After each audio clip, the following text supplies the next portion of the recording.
Hey guys welcome back to my channel. ഇന്നത്തെ video SSLCയിൽ പഠിക്കുന്നവർക്ക് വേണ്ടിയിട്ടുള്ളതാണ്. അതായത് കുറേ പേരൊക്കെ എന്നോട് കുറേ നാളായിട്ട് ചോദിക്കുന്നതാണ് 10th പഠിക്കുന്നവർക്ക് വേണ്ടിയിട്ട് വീഡിയോ ചെയ്യുമെന്ന്. അതായത് ഞാൻ ഈ ഇയർ തുടങ്ങുന്ന ആ ഒരു ടൈമിൽ 2-3 വീഡിയോ ചെയ്തിട്ടുണ്ടായിരുന്നു. പക്ഷെ അതിന് ശേഷം ഞാൻ വീഡിയോസ് ഒന്നും ചെയ്തിട്ടില്ലായിരുന്നു. അപ്പോൾ ഇന്നത്തെ വീഡിയോ എന്തായാലും അവർക്ക് വേണ്ടിയിട്ടുള്ളതാണ്. അതായത് ഇപ്പോൾ എല്ലാവരുടെ IT എക്സാം ഒക്കെ കഴിഞ്ഞിട്ടുണ്ടാവും. അതേപോലെ തന്നെ ഇനി മോഡൽ എക്സാം തുടങ്ങാനിരിക്കുകയാണ്. അത് കഴിഞ്ഞ ഉടനെ തന്നെ പബ്ലിക് എക്സാമും ഉണ്ടാവും. അപ്പോൾ ഈ ഒരു ലാസ്റ്റ് മിനിറ്റിൽ ഇങ്ങനെ ഒരു വീഡിയോ ചെയ്യുന്നത് എന്തുകൊണ്ടും അവർക്ക് നല്ല യൂസ്ഫുൾ ആകും. അതുകൊണ്ടാണ് ഇപ്പോൾ ഞാൻ ഈ ഒരു ലാസ്റ്റ് മിനിറ്റ് ആയാലും ഈ ഒരു ടൈമിൽ ഞാൻ ഈ ഒരു വീഡിയോ ചെയ്യുന്നത്. മിനിറ്റായി എന്ന് പറയാൻ കഴിയില്ല. ഇനിയും നിങ്ങൾക്ക് കുറച്ച് ഹാർഡ് വർക്ക് ചെയ്താൽ കിട്ടാവുന്നതേ ഉള്ളൂ ഈ ഫുൾ A+ പറയുന്ന കാര്യം. അതായത് ഇനിയും അത്യാവശ്യം കുറച്ച് ദിവസം ഉണ്ട്. പിന്നെ ഈ ഒരു വീഡിയോയിൽ ഞാൻ എനിക്ക് കിട്ടിയ മോഡൽ എക്സാമിനും അതേപോലെ തന്നെ മോഡലിന് മുമ്പുണ്ടായ പ്രീ മോഡൽ എക്സാമിനും കിട്ടിയ മാർക്ക് ഞാൻ ഈ വീഡിയോയിൽ റിവീൽ ചെയ്യുന്നതായിരിക്കും. അപ്പോൾ ആദ്യം തന്നെയുള്ള കുറേ പേരുടെ ഡൗട്ടാണ് ഇനി പഠിച്ചാൽ ഫുൾ A+ കിട്ടുമെന്ന്. ഈ ഫുൾ A+ എന്ന് പറഞ്ഞത് എന്തായാലും അത്ര വലിയ ടഫ് ആയിട്ടുള്ള കാര്യമൊന്നുമല്ല. ഇനി പഠിച്ചാലും കിട്ടും. പക്ഷെ നിങ്ങൾ കുറച്ച് എഫേർട്ട് എടുക്കണമെന്നേ ഉള്ളൂ. ഒരു ദിവസം 4-5 ചാപ്റ്റർ പഠിച്ചാൽ എന്തായാലും കിട്ടും. പിന്നെ ഈ ഒരു മോഡലിനും അതേപോലെ തന്നെ പ്രീ മോഡലിനൊക്കെ നല്ല മാർക്ക് ഉണ്ടായാൽ മാത്രമേ ഫുൾ A+ കിട്ടുമെന്നില്ല. നിങ്ങൾ എത്രത്തോളം എഫേർട്ട് എടുക്കുന്നോ ഇനി വരാൻ പോകുന്ന ദിവസത്തിൽ എത്രത്തോളം എഫേർട്ട് എടുക്കുന്നു എന്നതുപോലെ ഇരിക്കും. ഞാൻ എൻ്റെ SSLCയുടെ ടൈമിൽ കുറേ മണ്ടത്തരങ്ങൾ ചെയ്തിട്ടുണ്ടായിരുന്നു. പക്ഷെ ഇപ്പോൾ എനിക്ക് തോന്നുന്നു ആ ഒരു കാര്യങ്ങളൊന്നും ചെയ്തിട്ടില്ലായിരുന്നെങ്കിൽ എനിക്ക് മോഡൽ എക്സാമിൻ്റെ ടൈമിലും അതേപോലെ തന്നെ പ്രീ മോഡലിൻ്റെ ഒക്കെ ടൈമിൽ നല്ല മാർക്ക് സ്കോർ ചെയ്യാൻ പറ്റുമായിരുന്നു. അതെനിക്ക് SSLCയിൽ കുറച്ചും കൂടി യൂസ്ഫുൾ ആകുമായിരുന്നു എന്ന് എനിക്ക് തോന്നിയിട്ടുണ്ട്. അതും കൂടി ഞാൻ ഈ വീഡിയോയിൽ നിങ്ങൾക്ക് വേണ്ടി ഷെയർ ചെയ്യുന്നതായിരിക്കും. അപ്പോൾ നമുക്ക് അധികം വൈകിപ്പിക്കാതെ നേരെ നമ്മുടെ സബ്ജക്റ്റിലോട്ട് കിടക്കാം. ITയുടെ എക്സാം ഒക്കെ കഴിഞ്ഞിട്ടിരിക്കുന്ന ഒരു ടൈമായിരിക്കും ഇപ്പോൾ. അപ്പോൾ ഒരുപാട് പേരുടെ ടെൻഷൻ ആയിരിക്കും ITക്ക് A+ കിട്ടുമോ, ഇനി അവരെങ്ങനെയായിരിക്കും അത് വാല്യുവേറ്റ് ചെയ്യുന്നതെന്നൊക്കെ. ITക്ക് മോസ്റ്റ് ഓഫ് ദി ആൾക്കാർക്ക് എന്തായാലും A+ കിട്ടും. പിന്നെ അതിൻ്റെ പേരിൽ ടെൻഷൻ അടിച്ചിട്ട് ഇനി വരുന്ന എക്സാംസ് നിങ്ങൾ സ്പോയിൽ ചെയ്യാണ്ടിരിക്കുക. ITക്ക് തിയറിക്ക് എന്തെങ്കിലും പോയാൽ പ്രശ്നം ഉണ്ടാവില്ല. അതെന്തായാലും ആരും അത്ര തെറ്റിക്കാനൊന്നും ചാൻസ് ഉണ്ടാവില്ല. എനിക്ക് ITക്ക് മോഡലിന് 39 മാർക്കായിരുന്നു ഉണ്ടായിരുന്നത്. പബ്ലിക്കിന് പക്ഷെ എനിക്ക് തിയറി നല്ല ടഫായിരുന്നു. എന്നാലും എനിക്ക് A+ ഒക്കെ കിട്ടിയിട്ടുണ്ടായിരുന്നു. ഇനിയുള്ളത് ഇംഗ്ലീഷാണ്. ഇംഗ്ലീഷ് മോസ്റ്റ് ഓഫ് ദി ആൾക്കാരും പറയുന്നത് ഭയങ്കര പാടാണ്, മാർക്കൊക്കെ സ്കോർ ചെയ്യാൻ നല്ല ടഫാണെന്നാണ്. പക്ഷെ അങ്ങനെയൊന്നുമില്ല. നിങ്ങൾ നന്നായി പഠിച്ചാൽ മതി. കാരണം ഏതെങ്കിലും ഒരു ഗൈഡ് യൂസ് ചെയ്താൽ തന്നെ നിങ്ങൾ മോസ്റ്റ് ഓഫ് ദി പ്രോബ്ലംസും സോൾവ് ആവും. കാരണം അത്രയും ക്വസ്റ്റ്യൻസ് വർക്കൗട്ട് ചെയ്യുക, അത്രയും ക്വസ്റ്റ്യൻസ് വായിക്കുക, ഫോർമാറ്റ് നന്നായി പഠിക്കുക, ഗ്രാമർ സൈലവോ ഓപ്പൺ ഔട്ടൊക്കെ നോക്കിയിട്ട് പഠിക്കുക. ഇത്രയൊക്കെ ചെയ്താൽ തന്നെ ഇംഗ്ലീഷിന് എന്തായാലും A+ കിട്ടും. ഇനി ഇംഗ്ലീഷിന് എൻ്റെ പ്രീ മോഡലിൻ്റെ മാർക്ക് ഞാൻ കാണിക്കാം. ഇതായിരുന്നു എൻ്റെ ഇംഗ്ലീഷിൻ്റെ പ്രീ മോഡലിൻ്റെ മാർക്ക്. എനിക്ക് വന്നിട്ട് 77 മാർക്കായിരുന്നു പ്രീ മോഡലിൻ്റെ ടൈമിൽ ഇംഗ്ലീഷിന് കിട്ടിയിട്ടുണ്ടായിരുന്നത്. ഇത് അത്ര വലിയ പാടായ കാര്യമൊന്നുമല്ല. നിങ്ങൾ നന്നായിട്ട് ഗ്രാമറിൻ്റെ ക്വസ്റ്റ്യൻസ് ഒക്കെ വർക്കൗട്ട് ചെയ്താലും പിന്നെ ലെസൺസ് ടെക്സ്റ്റൊക്കെ നന്നായിട്ട് 2-3 തവണ വായിച്ചാൽ തന്നെ ഈ ഒരു മാർക്കൊക്കെ സ്കോർ ചെയ്യാൻ പറ്റും. അതിൻ്റെ കാര്യത്തിൽ നിങ്ങൾ ടെൻഷനൊന്നും അടിക്കണ്ട. എനിക്ക് മോഡലിന് ഇംഗ്ലീഷിന് കിട്ടിയത് കുറച്ചും കൂടി കുറവാണ്. മോഡലിന് എനിക്ക് 72 ആയിരുന്നു കിട്ടിയിട്ടുണ്ടായിരുന്നത്. അപ്പോൾ അങ്ങനെ. പിന്നെയുള്ളത് മാത്സിൻ്റെ കാര്യം. മാത്സും ഒരുപാട് പേർക്ക് ടഫായ സബ്ജക്റ്റാണ്. എനിക്ക് നല്ല ടഫായിരുന്നു. എനിക്ക് തുടക്കം മുതൽ ഒടുക്കം വരെ മാത്സിന് A+ കിട്ടിയിട്ടുണ്ടായിരുന്നില്ല. മോഡലിനും കിട്ടിയിട്ടുണ്ടായിരുന്നില്ല. അതിന് മുമ്പുള്ള ഒരു എക്സാമിനും എനിക്ക് A+ കിട്ടിയിട്ടുണ്ടായിരുന്നില്ല. ഇനി എൻ്റെ എക്സാമിൻ്റെ മാർക്ക് ഞാൻ കാണിച്ചു തരാം. ഇത് വന്നിട്ട് പ്രീ മോഡലിൻ്റെ മാർക്കാണ്. എനിക്ക് 60 മാർക്കായിരുന്നു. ദെൻ മോഡലിൻ്റെ മാർക്ക് ഞാൻ കാണിച്ചു തരാം. മോഡലിൻ്റെ മാർക്ക് എനിക്ക് 58 ആയിരുന്നു. ഇതിലൊക്കെ ഞാൻ നല്ല ഡിസപ്പോയിൻറ്റഡ് ആയിരുന്നു. കാരണം ഞാൻ അത്യാവശ്യം ക്വസ്റ്റ്യൻസ് ഒക്കെ വർക്കൗട്ട് ചെയ്തിട്ടാണ് പോയതെങ്കിലും എനിക്ക് മാർക്ക് കുറവായിരുന്നു. ഇതിനുള്ള സൊല്യൂഷൻ എന്താണെന്ന് വെച്ചാൽ ഇതെങ്ങനെയാണ് പബ്ലിക്കിന് A+ ആക്കി എടുത്തത് വെച്ചാൽ ഞാൻ അത്യാവശ്യം നല്ലോണം പ്രീവിയസ് ഇയർ ക്വസ്റ്റ്യൻസ് വർക്കൗട്ട് ചെയ്തു. ഞാൻ ഓൾമോസ്റ്റ് എല്ലാവരും 5-6 വർഷത്തെ ക്വസ്റ്റ്യൻസ് ഫുൾ ഇരുന്ന് വർക്കൗട്ട് ചെയ്തു. ക്വസ്റ്റ്യൻ പേപ്പേഴ്സ് ഫുൾ ഇരുന്ന് സോൾവ് ചെയ്തു.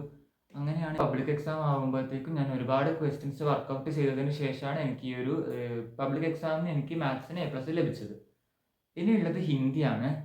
ഹിന്ദിയും ഞാൻ കുറേ പേര് ടഫാണെന്ന് പറയുന്നത് കേട്ടിട്ടുണ്ട്. പക്ഷെ ഹിന്ദി അത്ര വലിയ ടഫായി എടുക്കേണ്ട കാര്യമൊന്നുമില്ല. എനിക്ക് ഒന്നും പഠിക്കാതെ ഞാൻ എഴുതിയ എക്സാം ആയിരുന്നു ഈ പ്രീ മോഡൽ എക്സാം. അതിന് എനിക്ക് 34 മാർക്കാണ് കിട്ടിയിട്ടുണ്ടായിരുന്നത്. ഹിന്ദി എനിക്ക് പൊതുവേ നല്ല മാർക്ക് ഉണ്ടാവാറുണ്ടായിരുന്നു, പക്ഷെ എനിക്ക് ഏറ്റവും കുറഞ്ഞത് ഈ ഒരു എക്സാമിന് തന്നെയായിരുന്നു, പ്രീ മോഡലിന്. പക്ഷെ ഹിന്ദി നിങ്ങൾ അത്ര ടെൻഷൻ അടിക്കേണ്ട കാര്യമൊന്നുമില്ല. ടെക്സ്റ്റ് നന്നായി വായിക്കുക. പിന്നെ അതേപോലെ തന്നെ ഞാൻ കണ്ട ചാനൽ ഞാൻ പറഞ്ഞുതരാം. വേൾഡ് ഓഫ് മെഹനൂഫ് എന്ന് പറഞ്ഞൊരു ചാനലായിരുന്നു ഞാൻ ഹിന്ദിക്ക് വേണ്ടി കണ്ടത്. അത് തന്നെ കണ്ടാൽ തന്നെ മതി, ഇനഫാണ്. പിന്നെ വേണമെന്നുണ്ടെങ്കിൽ എക്സാമിനറും കൂടി കാണാം. അപ്പോൾ ഞാൻ ഇത്ര മാത്രമായിരുന്നു ഹിന്ദിക്ക് വേണ്ടി ചെയ്തത്, വേറെ കാര്യമായിട്ടൊന്നും ഞാൻ ചെയ്തില്ല. പിന്നെ എനിക്ക് കുറച്ചും കൂടി ഈ ഒരു എക്സാമായിട്ട് ഞാൻ കുറച്ചും കൂടി എഫേർട്ട് എടുത്ത് വേൾഡ് ഓഫ് മെഹനൂഫും എക്സാമിനറൊക്കെ കണ്ടപ്പോൾ എനിക്ക് കുറച്ചും കൂടി മാർക്ക് കൂടി. പിന്നെ ഞാൻ കുറച്ചും കൂടി ഈ എക്സാം ഞാൻ ഒന്നും പഠിക്കാതെ പോലെയായിരുന്നു. അപ്പോഴത്തേക്ക് കുറച്ചും കൂടി പഠിച്ചപ്പോൾ എനിക്ക് എന്താ 37 മാർക്ക് എനിക്ക് കിട്ടി. എന്താണ്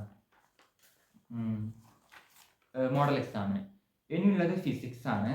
ഫിസിക്സിനെ പറ്റി പറയുകയാണെങ്കിൽ എനിക്ക് വലിയ ഇഷ്ടമുള്ള സബ്ജക്റ്റ് ഒന്നും ആയിരുന്നില്ല. എന്നാലും ഞാൻ അത്യാവശ്യം നോക്കിയിട്ടൊക്കെ ആയിരുന്നു പോയത്. പക്ഷെ എനിക്ക് പ്രീ മോഡൽ എക്സാമിന് 34 മാർക്കായിരുന്നു ലഭിച്ചത്, 34. അപ്പോൾ ഇത് എനിക്ക് നേരാമണ്ണം പോയത് വെച്ചാൽ ഈ മറ്റേ ന്യൂമറിക്കൽസ് ഒക്കെ ആയിരുന്നു. ന്യൂമറിക്കൽസ് ഒക്കെ എനിക്ക് ഫുള്ള് തെറ്റാണ്, എല്ലാം തെറ്റാണ്. മറ്റേ തിയറി ഒക്കെ എനിക്ക് എല്ലാത്തിനും ഫുൾ തന്നെ ഇരിക്കിയിട്ടുണ്ട്. ഈ ന്യൂമറിക്കൽസ് പോകാനുള്ള കാരണം ഞാൻ മതിയായ ക്വസ്റ്റ്യൻസൊന്നും വർക്കൗട്ട് ചെയ്തിട്ടില്ല. അതുകൊണ്ടാണ് എനിക്ക് ന്യൂമറൽസ് ഒക്കെ കയ്യിൽ നിന്ന് പോയത്. അപ്പോൾ ഇതിനുള്ള സൊല്യൂഷൻ എന്താണെന്ന് വെച്ചാൽ നിങ്ങൾ മാക്സിമം പ്രീവിയസ് ഇയർ വർക്കൗട്ട് ചെയ്യുക. ഇതിനായിട്ട് നിങ്ങൾ എക്സാമിനറിൻ്റെ ഒരു വെബ്സൈറ്റ് ഉണ്ട്. ആ വെബ്സൈറ്റിൽ തന്നെ ഈ പ്രീവിയസ് ഇയർ ക്വസ്റ്റ്യൻസ് കിട്ടും. അല്ലെങ്കിൽ hs.live പോയാൽ മതി, പോയി ചെക്ക് ചെയ്താൽ തന്നെ നിങ്ങൾക്ക് ഈ പ്രീവിയസ് ഇയർ ക്വസ്റ്റ്യൻസ് കിട്ടും. അപ്പോൾ ഫിസിക്സിന് maximum previous year questions work out ചെയ്യുക. പിന്നെ 3rd ചാപ്റ്റർ വളരെ വലിയൊരു ചാപ്റ്ററാണ്. അപ്പോൾ അതിൻ്റെ ഒരു ഷോർട്ട് നോട്ട് ഉണ്ടാക്കി വെച്ചാൽ അത് നിങ്ങൾക്ക് ഇനി വരുന്ന എക്സാമിൻ്റെ തലേന്നൊക്കെ നല്ല യൂസ്ഫുൾ ആയിരിക്കും. ഇതുവരെ ആരും ഉണ്ടാക്കിയിട്ടില്ല എന്നാണെങ്കിൽ ഇനിയെങ്കിലും ആ ഒരു ചാപ്റ്ററിന് എന്തായാലും ഒരു ഷോർട്ട് നോട്ട് തയ്യാറാക്കി വെക്കുക. കാരണം എക്സാമിൻ്റെ തലേന്നൊക്കെ നിങ്ങൾക്കത് നല്ല യൂസ്ഫുൾ ആയിരിക്കും. പിന്നെ ഉള്ളത് പറയാം, കെമിസ്ട്രിക്ക് എനിക്ക് SLCയുടെ ഈ ഒരു സ്മൈൽ എക്സാമിന് എനിക്ക് വന്നിട്ട് കെമിസ്ട്രിക്ക് അതിൻ്റെ പേപ്പർ എനിക്കിപ്പോൾ തപ്പിയിട്ട് കാണുന്നില്ല. അപ്പോൾ ആ കെമിസ്ട്രിയുടെ മാർക്ക് ഞാൻ എന്തായാലും പറയാം. കെമിസ്ട്രിക്ക് എനിക്ക് വന്നിട്ട് പ്രീ മോഡൽ എക്സാമിന് എനിക്ക് 32 ആയിരുന്നു. അതായത് ആ എക്സാം ക്ലാസ്സിൽ എല്ലാവർക്കും നല്ല കുറവായിരുന്നു. ഈ 3-4-5 പേർക്ക് നല്ല മാർക്ക് ഉണ്ടായിരുന്നുള്ളൂ. അപ്പോൾ എനിക്ക് വന്നിട്ട് 32 മാർക്കായിരുന്നു. ഈ ഒരു മാർക്ക് ഞാൻ അത്യാവശ്യം നല്ല എഫേർട്ട് എടുത്തിട്ട് കിട്ടിയത് തന്നെ ആയിരുന്നു. കാരണം ക്വസ്റ്റ്യൻസ് അത്രയും ടഫായിരുന്നു ആ പ്രീ മോഡൽ എക്സാമിന് ഇട്ടത്. പക്ഷേ ഈ മോഡൽ എക്സാമിന് എനിക്ക് കെമിസ്ട്രിക്ക് വന്നിട്ട് 36 ആയിരുന്നു. ഞാൻ കുറച്ചും കൂടി എക്സ്പെക്റ്റ് ചെയ്തിരുന്നു, പക്ഷെ എനിക്ക് ഈ ഒരു മാർക്കായിരുന്നു കിട്ടിയത്. എന്തായാലും കുഴപ്പമില്ല, ഞാൻ അത്യാവശ്യം പഠിച്ചിട്ട് കിട്ടിയ മാർക്ക് തന്നെയായിരുന്നു അത്. പിന്നെ വന്നിട്ട് സയൻസിലെ ലാസ്റ്റായ വിഷയമായ ബയോളജിയാണ്. ബയോളജി എനിക്ക് വളരെ ഇഷ്ടപ്പെട്ട സബ്ജക്റ്റ് ആയിരുന്നു 10th. അപ്പോൾ എനിക്ക് ബയോളജിക്ക് സ്മൈൽ എക്സാമിന് വന്നിട്ട് 40 ആയിരുന്നു. അപ്പോൾ ബയോളജിൻ്റെ കാര്യം പറയുകയാണെങ്കിൽ നിങ്ങൾ ഒന്നും ചെയ്യേണ്ട ആവശ്യമൊന്നുമില്ല കാര്യമായിട്ട്. കാരണം നിങ്ങൾ നന്നായി ടെക്സ്റ്റ് വായിക്കുക, അത്ര തന്നെ മതി. പിന്നെ ടീച്ചർ എഴുതുന്ന നോട്ടും വായിക്കുക. പിന്നെ വേണമെന്നുണ്ടെങ്കിൽ പ്രീവിയസ് ഇയർ ക്വസ്റ്റ്യൻസ് നോക്കിയിട്ട് പോവാം. പിന്നെ ഞാൻ ബയോളജിക്ക് അത്ര യൂട്യൂബ് ചാനൽസ് ഒന്നും കണ്ടിട്ടില്ല. എപ്പോഴെങ്കിലും കണ്ടിരുന്നെങ്കിൽ അത് മാരത്തോൺ ഒക്കെ ആയിരുന്നു എക്സാമിനറിൻ്റെ. അപ്പോൾ അത്രേ ഞാൻ ഉണ്ടായിരുന്നുള്ളൂ. അപ്പോൾ ബയോളജിക്ക് മെയിനായിട്ട് നിങ്ങൾ ടെക്സ്റ്റ് മാത്രം വായിച്ചിട്ട് പോയാൽ മതി. ഇനി ലാസ്റ്റ് മിനിറ്റിൽ ടെക്സ്റ്റ് വായിക്കാനൊന്നും എന്തായാലും ടൈം കിട്ടും. ഇനി അതിനുള്ള ടൈമൊക്കെ ഉണ്ട്. ഇനി അങ്ങനെ താല്പര്യമില്ലാന്നുണ്ടെങ്കിൽ നിങ്ങൾ റിവിഷൻ നോട്ടൊക്കെ വേണമെങ്കിൽ വായിച്ച് നോക്കാം. അപ്പോൾ ബയോൻ്റെ കാര്യം അത്രയേ ഉള്ളൂ. ഇനി വന്നിട്ട് സയൻസും മാത്സും കഴിഞ്ഞു. ഇനി വന്നിട്ട് സോഷ്യൽ സയൻസ് ആണ്. സോഷ്യൽ സയൻസിൽ എനിക്ക് സ്മൈൽ എക്സാം, അതായത് പ്രീ മോഡൽ എക്സാമിന് എനിക്ക് 71 മാർക്കായിരുന്നു ഉണ്ടായിരുന്നത്. എനിക്ക് ഈ സോഷ്യൽ സയൻസ് വലിയ ടഫുള്ള സബ്ജക്റ്റ് ഒന്നും ആയിരുന്നില്ല. എനിക്ക് നല്ല സിമ്പിളായ സബ്ജക്റ്റ് ആയിരുന്നു. അതുകൊണ്ട് ഞാൻ അത്ര എഫേർട്ടൊന്നും എടുത്ത് കിട്ടിയ മാർക്കൊന്നുമല്ല ഇത് എനിക്ക് ആ ക്രിസ്മസ് എക്സാമിനും പിന്നെ അങ്ങനെ പഠിച്ച ഓർമ്മയിലുണ്ടായ എഴുതിയതാണ്. ഞാൻ ബാക്കിയുള്ള സബ്ജക്റ്റ് ആയിരുന്നു ആ ഒരു എക്സാം ടൈമിൽ കൂടുതൽ കോൺസെൻട്രേറ്റ് ചെയ്തത്.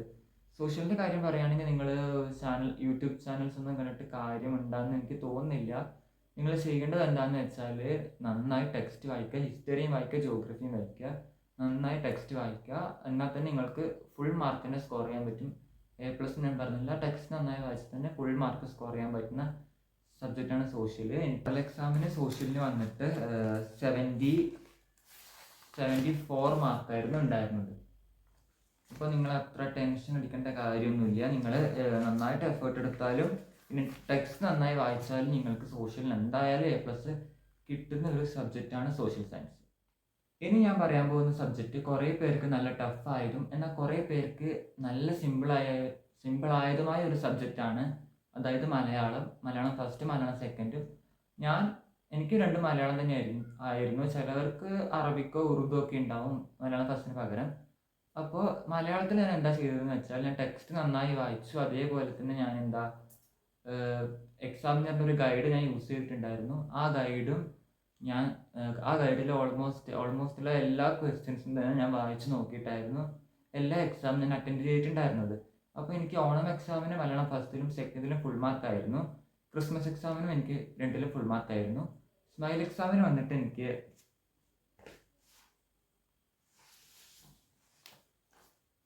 മലയാളം ഫസ്റ്റിന് എനിക്ക് 40 ആയിരുന്നു 40ൽ.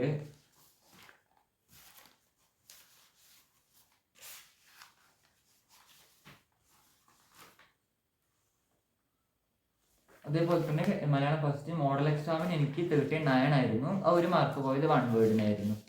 മലയാളം സെക്കൻഡ് മോഡൽ എക്സാമിന് സ്മൈൽ എക്സാമിന് എനിക്ക് ഫുൾ മാർക്ക് തന്നെ ഉണ്ടായിരുന്നു എന്ന് തോന്നുന്നു. മോഡൽ എക്സാമിൻ്റെ എനിക്ക് 38 ആയിരുന്നു, 37.5. അപ്പോൾ അത്ര തന്നെ. മലയാളത്തിന് മെയിനായിട്ട് ഒന്നുമില്ല. നിങ്ങൾ ടെക്സ്റ്റ് വായിച്ചാൽ തന്നെ എന്തായാലും മലയാളത്തിന് A+ വാങ്ങാൻ പറ്റും. അതേപോലെ തന്നെ നല്ലൊരു ഗൈഡ് വായിക്കുക. അതേപോലെ തന്നെ എനിക്ക് പറയാനുള്ളൊരു ടിപ്പാണ്, ഈ എജുപോർട്ടിൻ്റെ ഒരു മലയാളം സാറുണ്ട്. ആ സാറിൻ്റെ ക്ലാസ് കണ്ടാൽ തന്നെ ഉറപ്പായിട്ട് A+ കിട്ടും. കാരണം അത്ര അടിപൊളിയാണ്. എനിക്ക് മോഡൽ എക്സാമിൻ്റെ ടൈമായിരുന്നു ഞാൻ എജുപോർട്ടിൻ്റെ ക്ലാസ് ആദ്യമായിട്ട് കാണുന്നത്. എനിക്ക് അത്ര ഇഷ്ടപ്പെട്ടു. നല്ല ക്ലാസ്സാണ്. കണ്ടാൽ എന്തായാലും നിങ്ങൾക്ക് നല്ലൊരു സ്കോർ ഉറപ്പായിട്ടും സ്കോർ ചെയ്യാൻ പറ്റും. അപ്പോൾ അത്രയൊക്കെ ഉള്ളൂ. ഞാൻ എല്ലാ സബ്ജക്റ്റും പറഞ്ഞെന്ന് തോന്നുന്നു. പിന്നെ എനിക്ക് പറയാനുള്ളത് എന്താണെന്ന് വെച്ചാൽ, ഈ SLCയിൽ ഫുൾ A+ കിട്ടിയിട്ടില്ലെങ്കിൽ അത്ര വലിയ കാര്യമൊന്നുമില്ല. കാരണം നിങ്ങളോട് ആരും ചോദിക്കാനൊന്നും പോകുന്നില്ല. ഇനി ആ റിസൾട്ട് വരുന്ന ദിവസം 3-4 ആൾ വിളിച്ചു ചോദിക്കുന്നതല്ലാണ്ട് അതിന് ശേഷം ആരും നിങ്ങളോട് ചോദിക്കാനൊന്നും പോകുന്നില്ല. പിന്നെ ഇത് ജസ്റ്റ് +1ലേക്കുള്ള അഡ്മിഷന് വേണ്ടിയിട്ടുള്ള ഒരു മാർക്ക് മാത്രമാണ്. അല്ലാണ്ട് ഇതിനെക്കൊണ്ട് നിങ്ങൾക്ക് വലിയ യൂസൊന്നും ഉണ്ടാകാൻ പോകുന്നില്ല. പക്ഷെ നിങ്ങളെ എഫേർട്ട് എടുത്തിട്ട് മാർക്ക് സ്കോർ ചെയ്യാണ്ട് പറ്റുകയാണെങ്കിൽ ഓക്കെ, അത് വീഡിയോ. പക്ഷെ നിങ്ങൾക്ക് ഈ ഒരു ടൈമിൽ നിങ്ങൾക്ക് ഇനി എഫേർട്ട് എടുക്കാൻ പറ്റുന്നതാണെങ്കിൽ നിങ്ങൾ മാക്സിമം എഫേർട്ട് എടുക്കുക. നിങ്ങൾ ഈ ഒരു ലാസ്റ്റ് മിനിറ്റിൽ പറ്റുന്നത്ര എഫേർട്ട് എടുക്കുക. അപ്പോൾ അത്ര മാത്രമേ എനിക്ക് പറയാനുള്ളൂ. ഈ വീഡിയോ ഇത്രയേ ഉള്ളൂ. നിങ്ങൾക്ക് എല്ലാവർക്കും യൂസ്ഫുൾ ആകുമെന്ന് കരുതുന്നു. മെയിനായിട്ട് 10th പഠിക്കുന്നവർക്ക്. പുതിയ വീഡിയോ ആയിട്ട് ഞാൻ വീണ്ടും വരാം. അതുവരേക്കും ബൈ. ആൻഡ് ഈ ഒരു ചാനൽ നിങ്ങൾക്ക് ഇഷ്ടപ്പെട്ടു എന്നാണെങ്കിൽ, അതായത് ഇതിലെ വീഡിയോസ് യൂസ്ഫുൾ ആണെന്നുണ്ടെങ്കിൽ നിങ്ങൾ എന്തായാലും സബ്സ്ക്രൈബ് ചെയ്യുക. ബൈ.